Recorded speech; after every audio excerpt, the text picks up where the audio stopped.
성령이 오셨네. 성령. 김대중 대통령 시절과 노무현 대통령 시절에 중국 대사를 지낸 김아중 대사라는 분이 계십니다. 이분이 퇴직을 하시고 나서 하나님의 대사라는 간증집을 썼습니다. 그 간증집을 읽어보면 이 김아중 대사는 어린 시절에는 부모님 따라 교회를 다니다가 청년이 되면서 교회를 떠났어요. 교회를 떠나서 세상에 푹 젖어서 생활을 했습니다. 외국고시에 합격을 하고 외교관 생활을 하면서 술을 그렇게 많이 먹었다고 그러더라고요. 그런데 어머니가 이렇게 만취해서 집에 들어오면 아무 소리도 안 했다. 오히려 부인은 뭐라고 그러는데 어머니는 아무 소리 안 하면서 늘 한마디 말씀하죠. 술을 이렇게 많이 먹는 거 보니까 앞으로 하나님을 위해서 크게 쓰임 받겠구나. 늘 아주 이율배반적인 그러한 말씀을 한마디 하시고 아무 얘기 안 하시고 늘 새벽 기도에 나가서 술 먹는 아들 하나님 변화시켜달라고 그렇게 늘 자기 어머님이 기도를 하셨다고 해요. 그 어머니의 기도의 그 영향으로 주님을 깊이 만나는 그런 체험을 갖게 되었고 또 기도하는 분들과의 만남 속에서 이 김아중 대사가 하나님 앞에 기도하는 일을 시작했다고 합니다. 그러면서 늘 하나님 앞에 기도하면서 하나님의 인도하심 속에 이제 김대중 대통령 시절에 의전 비서관과 그리고 중국 대사로 임명받아서 한국 중국 대사들 가운데 최장수 중국 대사를 역임했다고 합니다. 그런데 이분의 간증집을 읽어보면 중국의 대사로 갈 때 하나님 앞에 기도한 내용이 있어요. 어떤 기도를 하나님 앞에 들었는가 하면 하나님께서 저를 중국의 대사로 보내시니까 대사로서 할 수 있는 좋은 일을 하게 해달라. 그러면서 어떤 기도 제목을 하나님 앞에 기도드렸는가 하면 탈북자를 도울 수 있게 해달라. 탈북자 1000명을 한국으로 들어올 수 있도록 제가 그 탈북자들을 돕는 일을 하게 해달라. 그렇게 하나님 앞에 기도를 드렸대요. 근데 나중에 대사직을 그만둘 때쯤 한번 쭉 살펴보니까 너무너무나 감사해요. 이 중국으로 탈북한 이 북한 그 동포들 1000명 이상을 중국에서 바로 한국으로 들어올 수 있도록 자기가 여러 가지 그 돕는 일을 하게 되어서 너무너무 감사했다는 그러한 고백을 보았습니다.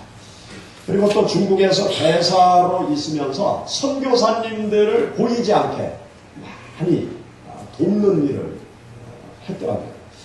중국에 선교하는 그 많은 한국 선교사님들이 있는데 이 중국이 겉으로는 종교 자유를 이야기하지만 내부적으로는 엄청난 기독교 핍박을 하고 있습니다. 그러는 환경 속에서 한국 선교사님들이 선교 사역을 하다 보니까 여러 가지로 힘든 거예요. 선교 사역하다가 그 왕왕 이 중국 당국에 발각이 되어서 감옥에 갇혀있는 그러한 선교사들이 종종 생겨난다는 거예요. 그런 선교사님들을 이렇게 도와서 이렇게 나오게 하는 거예요. 또 가정교회가 폐쇄되어져서 모임을 갖지 못하는 모임들을 또 이렇게 다시 모임을 갖도록 돕는 일. 여러 가지로 남모르게 선교사님들의 사역을 돕는 많은 일을 이분이 중국 대사로 있으면서 했더라고요. 중국 대사로 있으면서 자기가 가지고 있는 그 자기가 가지고 있는 그 능력을 가지고 선한 일을 많이 하고 또 하나님을 위하여 여러 가지 일들을 행한 것을 알게 되었습니다. 우리가 세상을 살아갈 때 예수님을 믿는 우리들은 내가 가지고 있는 내가 가지고 있는 능력으로 나의 삶의 자리에서 주위에 많은 사람들에게 선한 영향력을 끼쳐나가는 그러한 하나님의 사람으로 이 세상을 살아가야 될 줄로 믿습니다. 여기 우리가 함께 읽은 본문 말씀 가운데 보면 고넬료라는 로마 군인 중대장이 나오고 있습니다. 우리가 주일 낮 시간에 사도행전의 말씀을 우리가 함께 읽어가면서 말씀을 통해서 교훈을 얻고 있는데 여기 고넬료라는 사람은 주위에 선한 영향력을 끼치는 그러한 사람이었어요. 고넬료는 이스라엘 사람들에게 선한 일을 많이 하는 그러한 사람이었어요. 자기가 가지고 있는 힘과 능력을 가지고 개인의 유익과 안녕을 꾀하는데 사용하지 아니했습니다. 자기가 가지고 있는 힘과 능력을 가지고 피지배민인 이스라엘 백성들에게 선한 일을 많이 함으로 인해서 이스라엘 백성들에게 인정을 받고 있는 그러한 로마 군인이었어요. 하나님을 섬기는 신앙의 생활을 할 때 예수 그리스도를 믿는 우리는 이 고넬료가 자기의 삶의 자리에서 주위 사람들에게 이스라엘 백성들에게 선한 일을 많이 하였듯이 우리는 다른 사람의 어려움을 돕는 그러한 선한 일을 행하는 하나님의 사람의 길을 걸어가야 되는 것입니다. 성경 말씀을 보면 예수님께서 선한 사마리아인의 뒤후에 말씀을 하세요. 선한 사마리아인의 이야기를 예수님께서 쭉 하시는데 어떤 한 사람이 길을 가다가 으슥한 산길을 가다가 강도를 만나는 거예요. 강도를 만나서 모든 것을 다 빼앗기고 강도에게 너무나 많이 폭행을 당해서 거의 죽게 될 지경에 이르게 되었습니다. 의식을 잃고 이 사람이 길에 쓰러져 있을 때 그 옆을 많은 사람이 지나갑니다. 여러 사람들이 그 쓰러진 강도 만난 사람 옆을 지나가지만 모두들 외면하고 자기 갈 길을 걸어가게 돼요.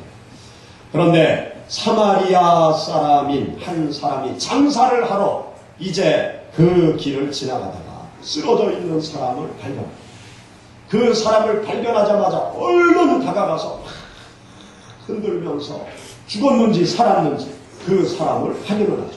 그리고 숨이 붙어있는 것을 확인하고 그 사람을 자기 나귀에 싣고 그 사람을 여관으로 데리고 가서 그 여관 주인에게 돈을 주면서 치료를 부탁합니다.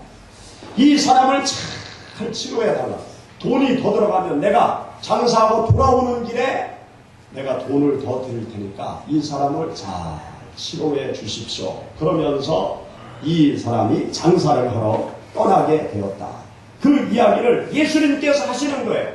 그 말씀을 하시면서 예수님께서는 하나님을 믿고 따르는 우리들이 바로 선한 사마리아인과 같은 역할을 해야 된다. 강도 만난 사람 옆을 유대인이 지나갔고 그 옆을 제사장들이 지나갔고 그 옆을 바리새인들이 지나가게 되었어요. 이 사람들은 다 내가 하나님의 자녀다. 나는 하나님께서 특별히 택한 하나님의 자녀다. 나는 하나님의 제사장이다. 하나님을 믿는 신앙의 열심을 가지고 있는 사람이다. 라는 자부심을 가지고 있는 사람들이었어요. 그 사람들은 한결같이 그 강도 만난 사람 옆을 외면하고 지나가고 자기들의 할 일만 행하려고 열심히 자기의 갈 길만을 가게 되죠. 그런데 이스라엘 백성들이 완전히 하나님께서 버린 이방인, 개취급을 하는 사마리아 사람, 그 한 사람만이 인간적인 정을 가지고 인간적인 국률의 마음을 가지고 강도 만난 사람을 도와줬다는 겁니다. 그 말씀을 하시면서 하나님을 믿는 백성들, 이 세상 가운데 세상 사람들보다 더 나은 길을 걸어가야 된다는 것이죠. 세상 사람들도 어려운 사람을 보면 도와주는데 하나님의 사람들이 어렵고 힘든 사람을 볼 때 그 사람을 외면해서는 그들보다 더 앞서서 주님의 사랑을 가지고 나의 시간, 물질, 나의 재능, 내가 도울 수 있는 나의 힘을 가지고 인생길을 걸어가며 어렵고 힘든 그러한 사람들을 도와주는 삶의 길을 걸어가야 됨을 주님께서 가르쳐주고 있는 것입니다. 우리가 하나님을 믿는 신앙의 길을 걸어갈 때 내가 할 일도 참 많아요. 세상에서 여러 가지 바쁘게 세상을 살아갑니다. 또 나를 위해서 해야 될 여러 가지 일들도 있어요. 여러 가지로 바쁘고 또 나 자신도 힘들고 어려운 그러한 세상길을 걸어가지만 하나님을 믿는 우리 성도들은 인생길을 걸어가면서 강도 만난 사람이 내 눈에 띄게 되면 시간을 내어서 또 마음을 열어서 또 내 물질을 내어서 내가 도울 수 있는 그 범위 안에서 주님의 사랑으로 어려운 사람들을 도우며 이 세상을 걸어가야 될 것입니다. 아프리카 케냐에서 선교하는 박희문 선교사님이라는 분이 계세요. 이분이 하나님의 강권적인 역사로 예수님을 믿지 않으면서 학원 강사를 하고 있다가 예수님을 믿게 되고 그리고 선교단체에 의해서 아프리카 케냐까지 가게 되었어요. 거기에서 사역을 하다가 선교단체에서 탈퇴하고 나옵니다. 그러고 난 후에 혼자 선교의 길을 걸어가게 돼요.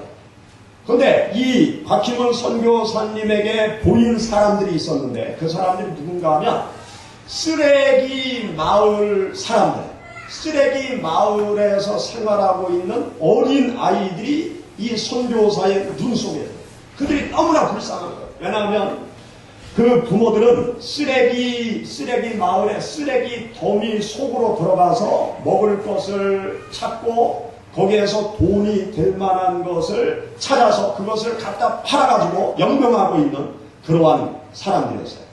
그런데 그 쓰레기 마을, 그 쓰레기를 쌓아놓은 아주 엄청나게 큰 지역 안으로 들어갈 때 이 아이들을 그냥 업고 들어가요. 아이들을 업고 들어가서 쓰레기를 줍고 분리할 때 이 아이들을 그냥 쓰레기 더미에 올려놓고 그 부모들은 먹을 것을 찾고 또 돈이 될 만한 것을 찾아요. 그러면 이 아이들은 쓰레기 더미 위에서 그냥 놀면서 아무거나 주워 먹고 여러 가지 위험에 노출되어져요. 그때 더 끔찍한 것은 그 쓰레기 더미 그 지역에 여러 가지 그 짐승들이 또 몰려오는 짐승들 가운데 이 1살 된 어린아이보다도 더 큰 독수리들이 날라와서 이 독수리들도 먹을 것을 찾는 거예요. 그런데 가끔 가다가 엄청난 사고가 터집니다. 이 독수리들이 아이들을 덮쳐가지고 아이들에게 아주 큰 해를 제가 말씀드릴 수 없는 아주 끔찍한 일들이 이 독수리들에 의해서 생겨나는 거예요. 그런 것을 알게 된 이 곽희문 선교사님이 그 쓰레기를 주우러 들어가는 그 부모들의 그 아이들을 돌보는 일을 해야 되겠다. 그런 마음을 하나님께서 자꾸 주십니다. 그래서 아무것도 없어요. 한국에 선교 후원금을 보내는 사람들도 없고 아무것도 없어요. 맨몸으로 그렇게 사역에 뛰어들어요. 결국은 그 사역을 위해서 그 부인은 한국으로 들어가요. 아이들을 데리고 한국에 들어와서 학원 강사를 해요. 그래서 그 강사비를 모아서 남편의 선교비를 보내주는 거예요. 그러면 그것을 가지고 이제 그 아이들을 위한 사역을 하는데 좋은 일을 하려고 하지만 그 엄마들이 아이를 맡기지 않습니다. 웬 동양인이 와가지고 아이를 돌보아 준다고 하는데 이 부모들이 신뢰가 안 가니까 아이들을 맡기지 않는 거예요. 그런데 그 엄마들을 설득을 하고 또 진정성을 그들에게 나타내 보일 때 그 엄마들이 아이를 맡기죠. 하나하나 아이들을 맡기고 그러면서 그 아이들을 아주 안전한 장소에서 그 아이들을 잘 돌봐줘. 그러면서 시간이 지나가면서 그 엄마들의 마음의 문이 활짝 열리게 돼요. 그래서 그 엄마들이 예수님을 영접하게 되는 그러한 일들이 생겨나기 시작합니다. 이 선교사님은 자기가 할 수 있는 일, 그것은 아이들을 맡아주는 일이다. 엄마들이 쓰레기를 주울 때 아이들을 내가 하루 종일 데리고만 있으면 이 부모님들을 많이 도와주는 일이다. 그러한 감동 속에서 아주 귀한 사역을 시작하게 되었고, 지금도 여러 가지 사역을 그 케냐에서 감당해 나가고 있습니다. 우리가 이 세상을 살아가면서 우리 주위를 살펴보면 내가 할 수 있는 선한 일들이 참으로 많이 있습니다. 우리 주위의 다른 사람들을 위해서 내가 할 수 있는 선한 일들을 우리가 찾아서 선한 행실로 주위에 있는 많은 사람들에게 선한 행실에 영향력을 끼치며 살아가야 될 것입니다. 선한 행실은 어떤 능력을 가지고 있는가 하면 사람들의 마음의 문을 활짝 여는 능력을 가지고 있어요. 성도들의 선한 행실은 결국은 많은 영혼을 예수님께로 인도하는 놀라운 능력을 드러내는 것입니다. 고넬료라는 사람을 보면 주위 사람들에게 선한 행실로 영향을 주었어요. 선한 행실로 영향을 줄 뿐만이 아니라 주위 사람들에게 종교적으로 영적으로 영향력을 끼치는 그 단계로 사람들을 이끌고 가는 것을 보게 되었습니다. 우리가 함께 읽은 여기 본문 말씀 가운데 24절 말씀 다시 한번 보시기 바랍니다. 24절 말씀 가운데 보면 이튿날 가이사랴에 들어가니 고넬료가 그의 친척과 가까운 친구들을 모아 기다렸다 그랬어요. 여기 이 말씀을 한번 여러분들 가만히 생각해 보시기 바랍니다. 이 고넬료가 베드로 사도를 자기 집으로 초청을 한 거예요. 하나님께서 베드로 사도를 초청해라. 그러면 베드로 사도를 통해서 내가 너에게 할 말이 있다. 그래서 이 고넬료가 한 번도 만나보지 못한 이 고넬료가 베드로를 초청하게 되죠. 그런데 베드로를 초청하고 난 후에 이 고넬료가 급하게 어떤 일을 하는가 하면 자기 가족을 다 불러 모아요. 그리고 자기 친척, 로마에서 이스라엘까지 함께 나온 자기 친척들을 전부 다 불러 모아요.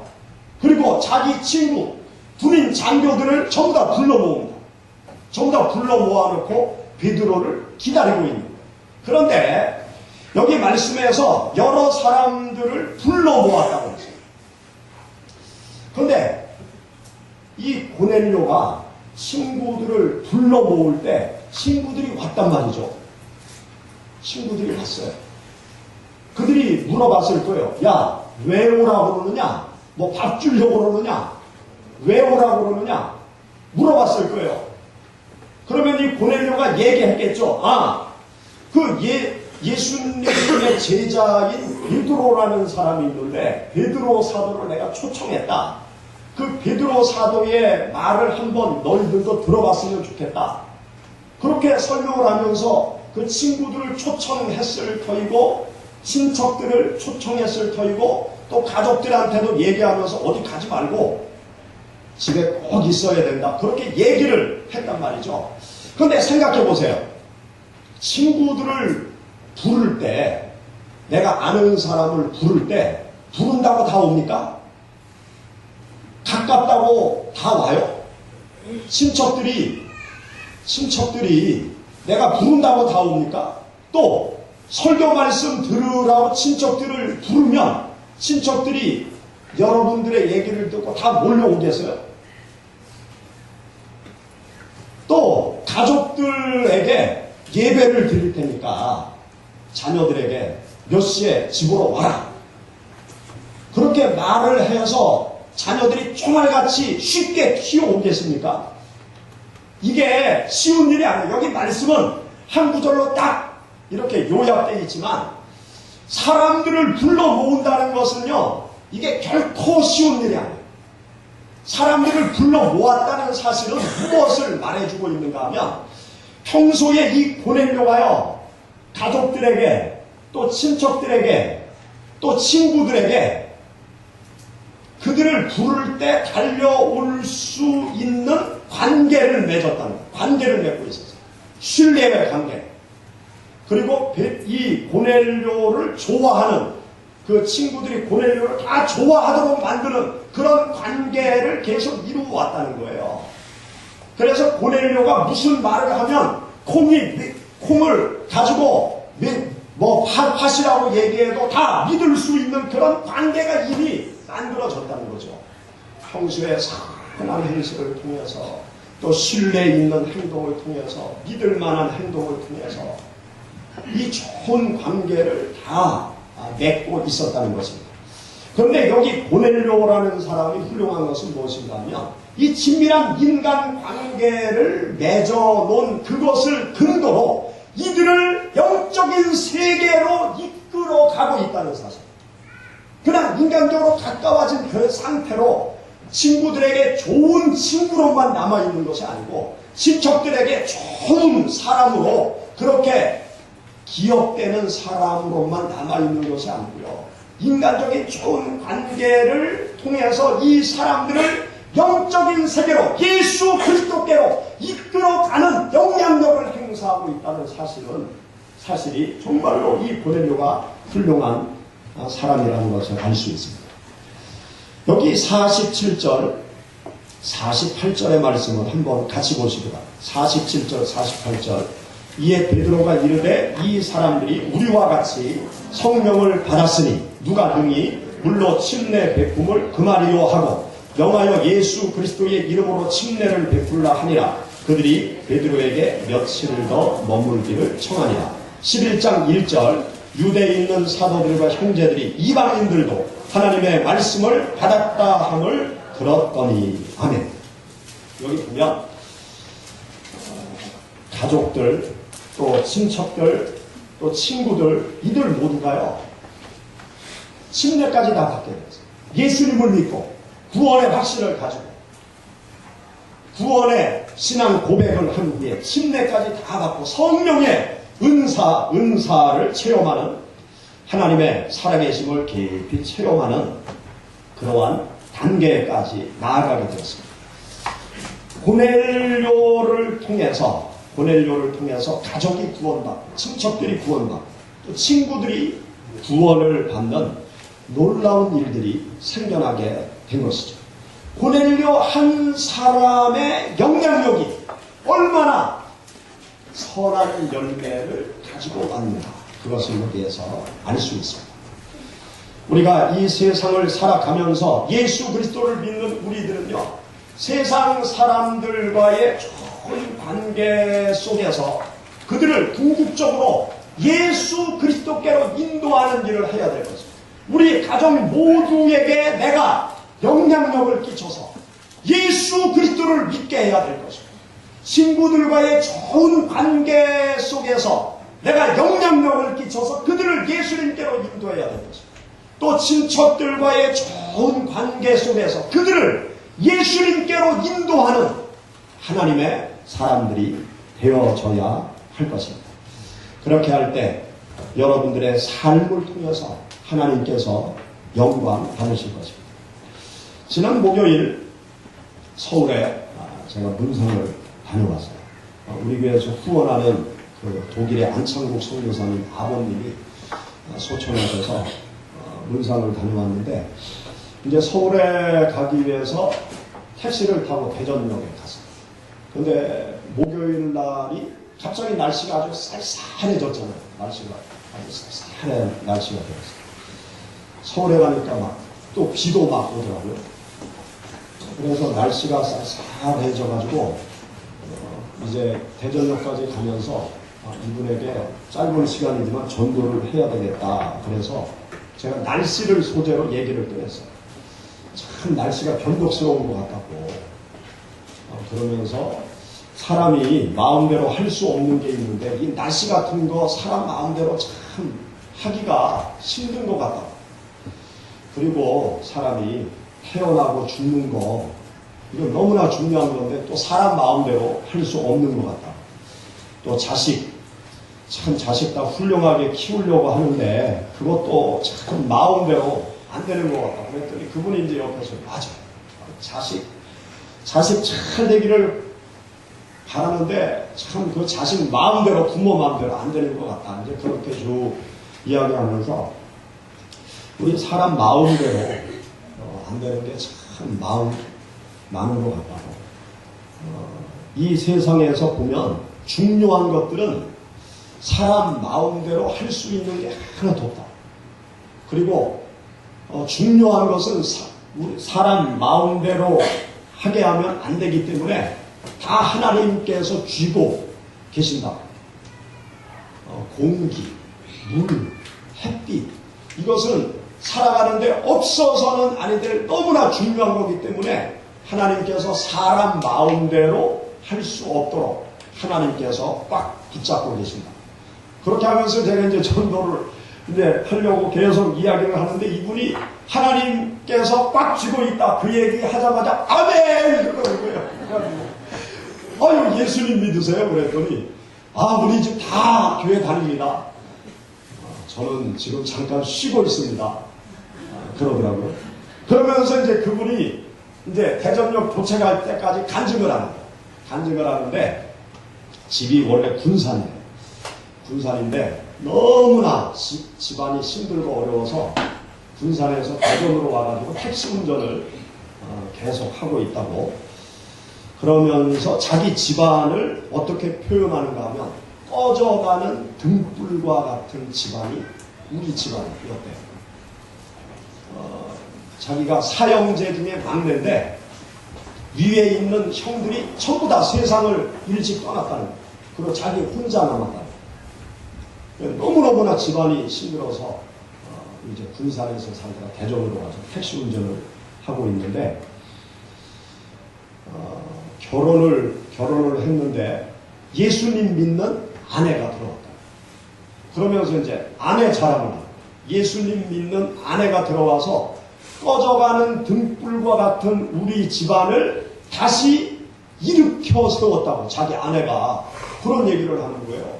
그러면서 자기 어머님이 아주 독실한 불교 신자였는데 마지막에 예수님을 믿게 했다는 거예요. 자기 아내가 예수님을 믿게 하고 세상을 떠났다는 거죠. 그러면서 아이들은 어릴 때부터 아내가 신앙교육을 잘 시켜서 믿음 생활 지금 현재 잘 하고 있고 자기도 이전에는 교회 가서 교회 차량 봉사했는데 요즘 먹고 사는 게 너무 힘들어서 교회 못 나가고 있다고. 그래서 교회 못 나가셔도 하나님을 붙잡고 계시면 되죠.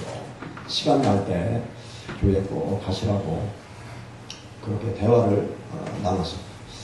그 이야기를 들으면서 정말 꺼져가는 등불과 같은 그 집안에 예수님 믿는 한 여성이 시집 온 그 놀라운 일, 그 일로 말미암아서 그 가정이 예수님을 믿게 되었고 예수 그리스도 안에서 그 가정이 하나님의 축복을 받는 놀라운 역사가 일어났구나라는 것을 듣게 되었어요. 우리가 예수 그리스도를 믿는다는 것은요 아주 놀라운 축복의 역사예요. 사도행전 16장 31절 말씀 가운데 보면 주 예수를 믿으라 그리하면 너와 내 집이 구원을 얻는다. 예수 그리스도를 내가 믿게 되면 나로 말미암아 가족이 구원받는 역사가 일어나게 될 것입니다. 예수 그리스도를 믿게 되면 나 한 사람으로 말미암아 주변에 수많은 사람들이 예수님을 믿고 구원받는 역사가 나타나게 될 것입니다. 예수 그리스도를 믿게 되면 나의 집이 영적으로 구원을 얻을 뿐만이 아니라 육적으로도 구원을 얻는 놀라운 축복의 역사가 일어나는 줄 믿으시기 바랍니다. 예수 그리스도를 믿는 나 한 사람의 영향력이 가족을 구원할 수 있고 사회를 구원할 수 있고 이 민족을 구원할 수 있는 것입니다. 그렇기 때문에 우리들은 이 세상 살아가면서 하나님 앞에 기도하면서 하나님 내가 선한 영향력을 끼치면서 살아가게 하옵시고 영적인 영향력을 끼치면서 이 세상을 살아가게 하옵소서. 날마다 하나님 앞에 기도하면서 영향력을 끼쳐나가는 하나님의 능력자들이 되기 위해서 우리가 힘써 살아가야 될 것입니다.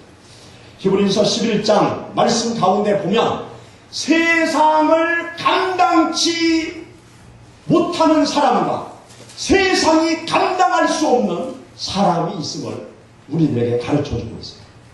우리는 세상을 감당할 수 없어서 세상의 그 물결 앞에 허덕이는 존재가 되어서는 안 될 것입니다. 우리는 세상이 감당할 수 없는 하나님의 능력자들이 되어서 주위의 많은 사람들에게 선한 영향력을 끼치고 복음의 영향력을 끼치면서 세상을 변화시켜 나가는 우리 모두가 되어야 할 줄로 믿습니다. 기도하겠습니다. 성령이 오셨네.